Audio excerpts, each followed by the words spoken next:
Welcome to Shiv Prakash classes. Shiv Prakash classes में सभी साथियों का स्वागत है। दोस्तों, आज साइंस का BCMCQ क्वेश्चन सीरीज के विषय में डिस्कस करेंगे जो परीक्षा की दृष्टि से बहुत ही महत्वपूर्ण है। तो दोस्तों, वीडियो में अंत तक जुड़ना है ताकि सभी क्वेश्चन का लाभ उठाएं। तो आज के सेशन का शुरुआत करते हैं। आपका पहला क्वेश्चन आपके स्क्रीन पर, चाय की पत्तियों के क्यूरिंग में किसका उपयोग होता है? यानी चाय की पत्तियों के क्यूरिंग में किसका उपयोग होता है? आपका ऑप्शन ए है जीवाणु, बी है कवक, सी है विषाणु, डी है शैवाल। तो आपका ऑप्शन सही हो जाएगा ऑप्शन ए यानी जीवाणु। चाय की पत्तियों के क्यूरिंग में किसका उपयोग होता है? तो जीवाणु का उपयोग होता है। तो आज के सेशन का दूसरा क्वेश्चन आपके स्क्रीन पर, एंटीबायोटिक्स अधिकांशतः प्राप्त होते हैं, यानी एंटीबायोटिक्स अधिकांशतः प्राप्त होते हैं। आपका ऑप्शन ए है कवकों से, बी है विषाणुओं से, सी है जीवाणुओं से, डी है आवृत बीजियों से। तो आपका ऑप्शन सही हो जाएगा ऑप्शन सी यानी जीवाणुओं से एंटीबायोटिक्स अधिकांशतः प्राप्त होते हैं। तो जीवाणुओं से प्राप्त होते हैं। तो आज के सेशन का तीसरा क्वेश्चन आपके स्क्रीन पर, नाइट्रोजन यौगिकीकरण में निम्न में से कौन सी फसल सहायक है?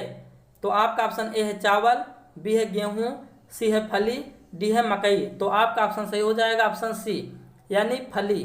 नाइट्रोजन यौगिकीकरण में निम्न में से कौन सी फसल सहायक है? तो वह है फली।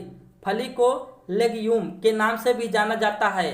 लेग्यूम फल का एक साधारण सा सूखा फल है, यानी लेग्यूम फल साधारण एक सूखा फल है जो कापेल पर विकसित होता है। यह सामान्यतः दो भागों में बटा होता है। तो आज के सेशन का चौथा क्वेश्चन आपके स्क्रीन पर, नाइट्रोजन स्थिरीकरण में लेग हीमोग्लोबिन का क्या कार्य है? आपका ऑप्शन ए है ऑक्सीजन का अवशोषण, बी है जीवाणुओं का पोषण, सी है जड़ों का लाल रखना, डी है प्रकाश का अवशोषण। तो आपका ऑप्शन सही हो जाएगा ऑप्शन ए यानी ऑक्सीजन का अवशोषण। नाइट्रोजन स्थिरीकरण में लेग हीमोग्लोबिन का क्या कार्य है? ऑक्सीजन का अवशोषण। तो आज के सेशन का पांचवा क्वेश्चन आपके स्क्रीन पर, मृदा में धान की पैदावार बढ़ाने वाला मुक्त जीवी जीवाणु कौन सा है? आपका ऑप्शन ए है राइजोबियम, बी है एजेटोबैक्टर, सी है एसिटोबैक्टर, डी है एनाबीना। तो आपका ऑप्शन सही हो जाएगा ऑप्शन डी यानी एनाबीना। मृदा में धान की पैदावार बढ़ाने वाला मुक्त जीवी जीवाणु कौन सा है? तो वह है एनाबीना। तो आज के सेशन का छठवां क्वेश्चन आपके स्क्रीन पर, प्रशीतन खाद्य परिरक्षण में मदद करता है, यानी प्रशीतन खाद्य परिरक्षण में मदद करता है। आपका ऑप्शन ए है जैव रासायनिक अपक्रिया की दर को कम कर, बी है जीवाणुओं को मारकर, सी है एंजाइम क्रिया नष्ट कर, डी है खाद्य पदार्थ को बर्फ की परत से ढक कर। तो आपका ऑप्शन सही हो जाएगा ऑप्शन ए यानी जैव रासायनिक अपक्रिया की दर को कम कर। तो आज के सेशन का सातवां क्वेश्चन आपके स्क्रीन पर, निम्न में से किसके द्वारा दूध खट्टा होता है? आपका ऑप्शन ए है प्रोटोजोआ, बी है जीवाणु, सी है विषाणु, डी है निमेटोड। तो आपका ऑप्शन सही हो जाएगा ऑप्शन बी यानी जीवाणु। निम्न में से किसके द्वारा दूध खट्टा होता है?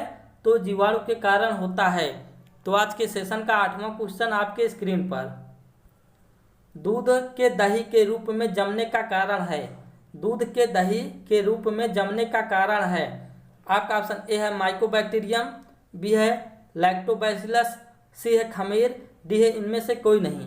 तो आपका ऑप्शन सही हो जाएगा ऑप्शन बी यानी लैक्टोबैसिलस दूध के दही के रूप में जमने का कारण है। तो लैक्टोबैसिलस है। तो आज के सेशन का नौवां क्वेश्चन आपके स्क्रीन पर, निम्न में से कौन सा सहजीवी नाइट्रोजन यौगिकीकरण जीवाणु है? आपका ऑप्शन ए है राइजोबियम, बी है एजेटोबैक्टर, सी है जैंथोमोनास, डी है ह्यूगोमोनास। तो आपका ऑप्शन सही हो जाएगा ऑप्शन ए यानी राइजोबियम। निम्न में से कौन सा सहजीवी नाइट्रोजन यौगिकीकरण जीवाणु है? तो राइजोबियम है। तो आज के सेशन का 10वां क्वेश्चन आपके स्क्रीन पर, विषाणु माने जाते हैं, यानी विषाणु माने जाते हैं। आपका ऑप्शन ए है सजीव पदार्थ, बी है निर्जीव पदार्थ, सी है सजीव और निर्जीव के बीच एक ट्रांजिशनल ग्रुप, डी है सजीव जो गुणन की शक्ति खो चुके हैं। तो आपका ऑप्शन सही हो जाएगा ऑप्शन सी, यानी सजीव और निर्जीव के बीच एक ट्रांजिशनल ग्रुप विषाणु माने जाते हैं। तो सजीव और निर्जीव के बीच एक ट्रांजिशनल ग्रुप। तो आज के सेशन का 11वां क्वेश्चन आपके स्क्रीन पर, निम्न में से किसमें एंजाइम नहीं होते हैं? निम्न में से किसमें एंजाइम नहीं होते हैं? आपका ऑप्शन ए है विषाणु, बी है शैवाल, सी है लाइकेन, डी है जीवाणु। तो आपका ऑप्शन सही हो जाएगा ऑप्शन ए, यानी विषाणु। निम्न में से किसमें एंजाइम नहीं होते हैं? तो विषाणु में नहीं होते हैं, बाकी सभी में, तीनों में होते हैं। तो आज के सेशन का 12वां क्वेश्चन आपके स्क्रीन पर, टीएमबी शब्द संबंधित है। आपका ऑप्शन ए है जीवोत्पत्ति से, बी है जैव विकास से, सी है विषाणुओं से, डी है विषाणु के प्रजनन से। तो आपका ऑप्शन सही हो जाएगा ऑप्शन सी, यानी विषाणुओं से। टीएमबी शब्द संबंधित है, तो विषाणुओं से संबंधित है। तो आज के सेशन का 13वां क्वेश्चन आपके स्क्रीन पर, हाइड्रोफोबिया रोग उत्पन्न होता है, यानी हाइड्रोफोबिया रोग उत्पन्न होता है। आपका ऑप्शन ए है जीवाणु, बी है कवक, सी है विषाणु, डी है प्रोटोजोआ। तो आपका ऑप्शन सही हो जाएगा ऑप्शन सी, यानी विषाणु। हाइड्रोफोबिया रोग उत्पन्न होता है तो विषाणु से। तो आज के सेशन का 14वां क्वेश्चन आपके स्क्रीन पर, चेचक के लिए टीके का विकास किया था। चेचक के लिए टीके का विकास किया था। आपका ऑप्शन ए है मेस्टिन ने, बी है लुई पास्चर ने, सी है एडवर्ड जेनर ने, डी है इनमें से कोई नहीं।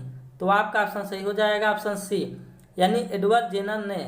चेचक के टीके का विकास किसने किया था? तो एडवर्ड जेनर ने किया था। तो आज के सेशन का 15वां क्वेश्चन आपके स्क्रीन पर, एड्स का कारण है। एड्स का कारण है, आपका ऑप्शन ए है T4 लिम्फोसाइट्स की कमी, बी है उच्च रक्तदाब, सी है राइबोफ्लेविन की कमी, डी है जीवाणु संक्रमण। तो आपका ऑप्शन सही हो जाएगा ऑप्शन ए, ऑप्शन ए, यानी T4 लिम्फोसाइट्स की कमी एड्स का कारण है। तो एड्स का क्या कारण है? T4 लिम्फोसाइट्स की कमी। तो आज के सेशन का 15वां क्वेश्चन आपके स्क्रीन पर, विषाणु निर्जीव माने जाते हैं क्योंकि, विषाणु निर्जीव माने जाते हैं क्योंकि आपका ऑप्शन ए है ये क्रिस्टलाइज हो सकते हैं, बी है इनमें उत्परिवर्तन हो सकता है, सी है ये वृद्धि कर सकते हैं, डी है ये गुणन कर सकते हैं। तो आपका ऑप्शन सही हो जाएगा ऑप्शन ए, यानी ये क्रिस्टलाइज हो सकते हैं। विषाणु निर्जीव माने जाते हैं, विषाणु निर्जीव माने जाते हैं क्योंकि ये क्रिस्टलाइज हो सकते हैं। तो आज के सेशन का 17वां क्वेश्चन आपके स्क्रीन पर, HIV द्वारा होने वाला रोग है। HIV द्वारा होने वाला रोग है। आपका ऑप्शन ए है क्षय रोग, बी है कैंसर, सी है एड्स, डी है इनमें से कोई नहीं। तो आपका ऑप्शन सही हो जाएगा ऑप्शन सी, यानी एड्स। HIV द्वारा होने वाला रोग है तो वह है एड्स। तो आज के सेशन का 18वां क्वेश्चन आपके स्क्रीन पर, इबोला क्या है? इबोला क्या है? आपका ऑप्शन ए है कवक, बी है बैक्टीरिया, सी है प्रोटोजोआ, डी है वायरस। तो आपका ऑप्शन सही हो जाएगा ऑप्शन डी, यानी वायरस। इबोला क्या है? तो इबोला विषाणु यानी वायरस है। तो आज के सेशन का 19वां क्वेश्चन आपके स्क्रीन पर, एड्स फैलता है। एड्स फैलता है। आपका ऑप्शन ए है हाथ मिलाने से, बी है शारीरिक संपर्क से, सी है कीटों से, डी है श्वास संपर्क से। तो आपका ऑप्शन सही हो जाएगा ऑप्शन बी, यानी शारीरिक संपर्क से एड्स फैलता है। तो शारीरिक संपर्क से। तो एड्स का फुल फॉर्म क्या है? Acquired immuno deficiency syndrome. AIDS का फुल फॉर्म है एक्वायर्ड इम्यूनो डिफिशियंसी सिंड्रोम। तो आज के सेशन का 20वां और लास्ट क्वेश्चन आपके स्क्रीन पर, सार्स क्या है? सार्स क्या है? आपका ऑप्शन ए है संगठन, बी है विषाणु जनित रोग, सी है युद्धपोत, डी है संचार प्रणाली। तो आपका ऑप्शन सही हो जाएगा ऑप्शन बी, यानी विषाणु जनित रोग। सार्स क्या है? तो विषाणु जनित रोग है। सार्स का फुल फॉर्म क्या है? Severe acute respiratory syndrome. Severe acute respiratory syndrome. तो दोस्तों मैंने आपके साथ साइंस का 20 MCQ डिस्कस कर लिए हैं। यदि कोई भी स्टूडेंट शिव प्रकाश क्लासेस को पहली बार देख रहे हैं, यदि सब्सक्राइब न किए हैं तो चैनल को सब्सक्राइब कर दें, लाइक करें, शेयर करें, सब्सक्राइब जरूर करें। धन्यवाद, thank you, love you all friends, bye bye, take care, have a nice day, धन्यवाद।